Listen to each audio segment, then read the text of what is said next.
Thanks for joining us today at the Faith-Based Security Network. We're talking about increasing trends in attacks on houses of worship. I'm Matt Stedham, your host, and joining me today is Shanna Honeycutt, an information analyst with the FBSN that focuses on our deadly force incident study. How are you, Shanna?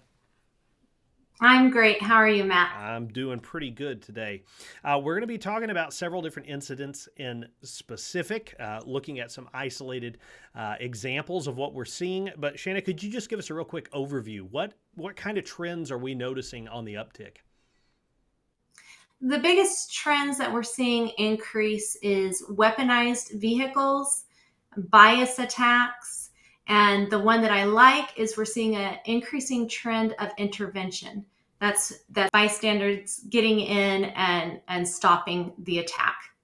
That's good news. There's some examples in recent media of people not doing anything. So glad to see that that's on the rise in houses of worship. So let's go to our first example. We're going to be talking about Laguna Woods, California. Excuse me. Yeah, in Laguna Woods, California, these all come from 2022. This is Laguna Woods, California. Dr. John Chang is the hero that intervened on this attack. This attack, it was a bias motivated crime against the Taiwanese church there was targeted by this man. He came into a potluck senior citizen meal. He came with chains to shut the doors. He tried to lock the locks with super glue. He had explosives, and he planned to lock everybody into that room and kill everybody in there. So Dr. John Chang, he charged the man, and the pastor intervened once Dr. Chang attacked him and hit the attacker in the head with a folding chair, and the congregants subdued him. Sadly, John Chang was killed in that attack, but nobody else was killed because of his heroic actions, because he intervened so quickly on that attack that could have been just horrific. Yeah, so the loss of life is always horrific. It's never something that we like, but again, this is a great incident or an example of where somebody intervening, somebody getting involved in the situation, limited that loss of life. I mean, you got the doors locked, you've got unbridled access to people, you've got weapons. That body count could have been so much higher.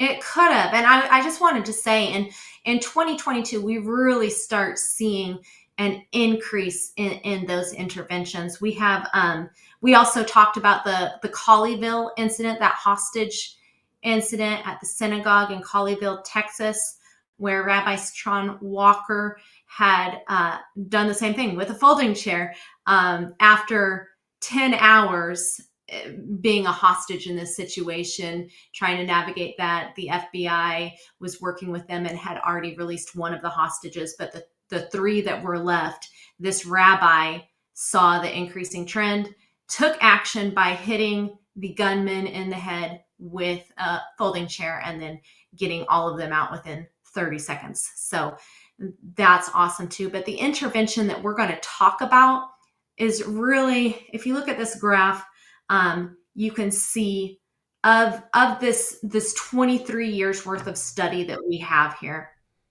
there have been 2,540 deadly force incidents. Of those incidents, just because it says deadly force doesn't mean somebody was killed.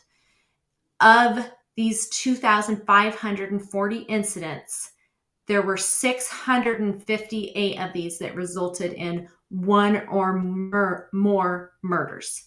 So 658 resulted in murder. And so we're looking at that number to get our stats on intervention. So we're only looking at those attacks where there has actually been a homicide.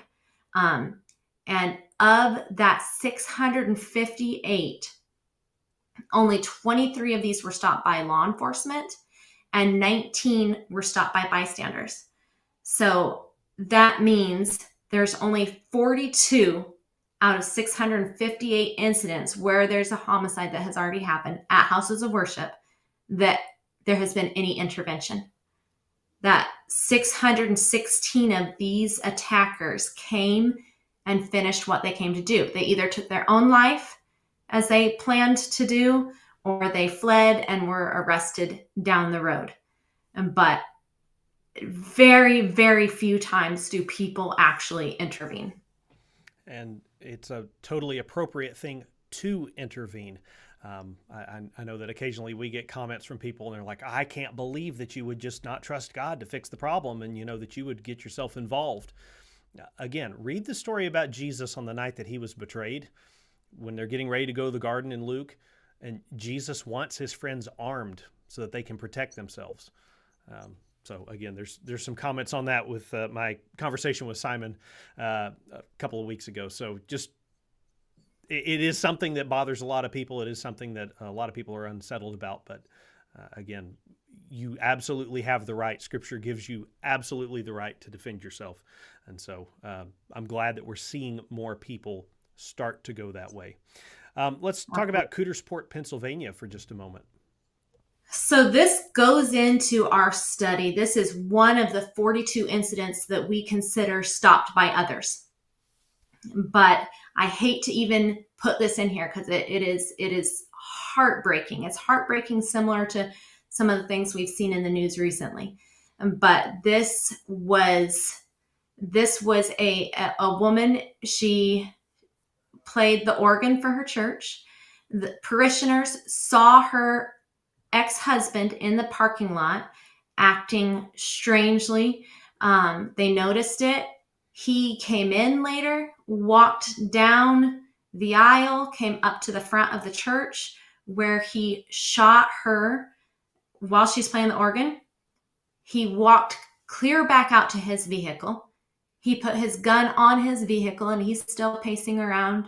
He grabs his gun again, walks back into the church, is able to walk all the way back up to the front of the church and shoots her again to make sure she was dead, and then started walking out again. And that's when the congregation intervened and charged him and tackled him. So just a horrific incident, but that's an example of one that we do consider stopped by others because they did intervene finally. Finally, yeah. Again, our friend Ed Monk would remind everybody that the time to intervene is now, right now. Right. Quicker intervention would definitely have been better, but I'm glad that they finally did something. Vestavia Hills, Alabama. I believe I'm saying that correctly. Yes, Vestavia Hills. This one, the hero in this is awesome. So the attacker comes in. It's another senior citizen potluck. He sits on his own. He's kind of antisocial. Congregants are inviting him to come and sit with them. These 3 senior citizens were killed in this. They all had reached out to him in kindness to try to get him to join in with them. And he just ignored everybody and got up out of the blue and just started shooting. And so this retired Air Force 79-year-old man, he gets a folding chair. This is the 3rd folding chair we've talked about. And a good point to bring up here, we just heard from Jim Shoemaker, one of our longtime FBSN members, who talked about his decision of when he had to lay down his weapon because it was no longer safe with his age to do so. But he still works on his church security team, and he encourages everybody that is called to protect to do what you can with what you have. And I love that. I love that this is the 3rd folding chair that stopped one of these attacks. And I really just want to share with you guys so you can see directly from the hero of this incident and how he intervened. He was pretty amazing. Bang, bang, bang, 1 second apart. Jim Musgrove describing what he heard during a potluck dinner inside St. Stephen's Episcopal Church last year. Not giving it a second thought, Musgrove, a 79-year-old Air Force veteran and retired investigator, says his instinct and adrenaline kicked in. He picked up a chair, using it as a shield, pointed the 4 legs towards the shooter, and ran in his direction. When I got close to it, he had fired 3 shots, killed 3 people. He was aiming the gun for the 4th shot, was not looking in my direction. Thank goodness. Musgrove taking us through what happened next. By this time, I come this way, I see him, I twist it, twist it, twist it, twist it, twist it, twist it, twist it, twist it.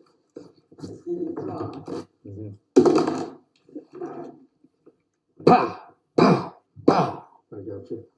Over and over and over and over and over again. And I hit him on his head with his gun multiple times until he succumbed.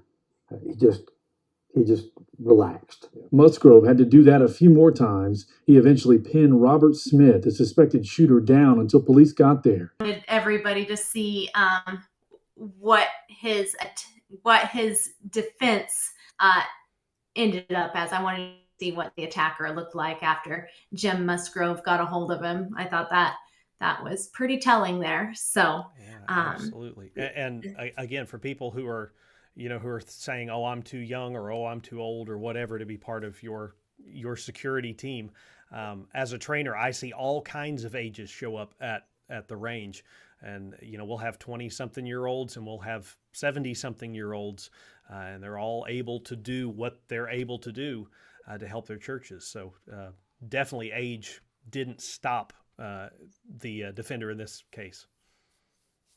Yeah, and these are just our most recent. So not the most recent attacks that were stopped, but the most recent ones that we have as the FBSN. Our study is not breaking news.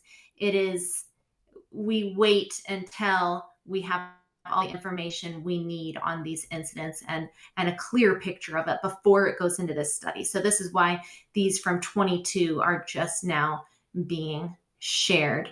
And then a lot of we're only halfway through 2022. And this is a good time to talk about violent deaths at faith-based organizations. Here is a chart of how many violent deaths per year we have. And you can see that increasing number throughout the years that peaks at 2017, because that's when Sutherland Springs happened, where 26 people were killed in that little Baptist church. So that shoots the numbers very high. And then it tapers off down from there and drops, not as much as you would think, but it drops quite a bit in 2020 and 2021 because of all the churches being shut down for COVID. In 2022, like I said, we're halfway through 2022, and we're already, if we continue trending like we are now, we're going to have 80 violent deaths at houses of worship in 2022, which is the 3rd deadliest year that we've ever seen in this study that began in 1999. So we hope to see it trend down as there's more conferences, training, awareness about church security, and resources and tools for teams to get that training and have policies and procedures in place to deal with these issues. And these issues are not going away. We're also seeing a huge increase in bias attacks, really starting in 2021. We saw that number go from there's 2 different sets of stats that we can take here. I am leaving out unknown triggers. So if you take the unknown triggers, because it's the hardest, attack trigger is the hardest part to pinpoint, because you don't know what's in somebody else's mind, especially whenever they're carrying out an attack like this. But of all the known attack triggers, bias motivated attacks have only been 6.4% from 1999 on through 2021. And then in 2021, we've jumped up to 8% of all attacks being bias motivated toward houses of worship. So that one is huge. And we also are seeing an increase in weaponized vehicles. So in 2021, I've got 9 different attacks on houses of worship where somebody used a vehicle as a weapon. I'm going to talk a little bit more about it's September 22nd of 2021. There's a synagogue in Los Angeles. This brings both our bias motivated crime and weaponized vehicles into one picture of what's going on here. So at the synagogue, they were having a concert, and a man came through walking his dogs. He told the people there, I'm a real Muslim, and I'll show you what real terrorism looks like. And then as he was leaving, he said, I'm going to come back. And he did come back. He came back 20 to 30 minutes later, and he floored his car through the crowd. Everybody, they were jumping, pulling their kids out of the way. Nobody was hurt, thankfully, but just a good example of he told them he was coming back, and he did, and he used his vehicle, and it could have been horrible. So, but several different ones. We have February 7th of 2021, and this is during a funeral. Our Lady Grace Catholic Church, a man sped through the parking lot at a crowd of people while making obscene gestures. People dove out of the way, and nobody was hurt at that one either. But it's both of those are crowds in the church parking lot. One is for a funeral, and one's for a celebration. But yeah, these weaponized vehicles. We had one, Matt. It was just before our big security operations summit at the church that we were doing the summit. It was in June. Our summit was in July. And the man, mental health issues, intentionally drove his vehicle into was it the foyer? We saw where it had happened there. They put up some. Yeah, the articles reported as through the front doors. Having been to that church, there's a lot of places where you can enter that could be considered front doors, but ran right through the doors of that church, Cornerstone Church in San Antonio. Same year here in 2025, just a little bit before that, in South Carolina, Sunrise Presbyterian Church, where somebody targeted the church playground, ended up hitting a couple of kids and a teacher, and so again. It's on the rise. It's something, and it's something that most people. I mean, who doesn't go to church expecting to see vehicles? It's very common, right? It doesn't raise any eyebrows. Everybody shows up to church in a vehicle, pretty much, and yet very quickly somebody could take that vehicle and turn it very deadly.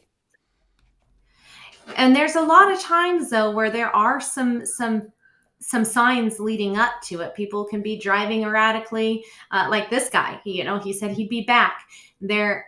This is why it's so important to have security outside of your church. We know by these statistics that over 75% of the time the attack starts in the parking lot outside of the church. And so there's some defensive measures you can put into place that again are very innocuous. They don't draw a lot of attention, but it keeps some of these things from happening. It was a common theme at our SOS event this summer. And so Shanna's already mentioned, conferences, educating people, paying attention to that. So you could go to our website, fbsnamerica.com/events to see some of the trainings and some of the conferences that we have coming up in the near future, as well as our SOS conference, our big national conference coming up next summer of 2026, as you're watching this, or as we're recording this anyway.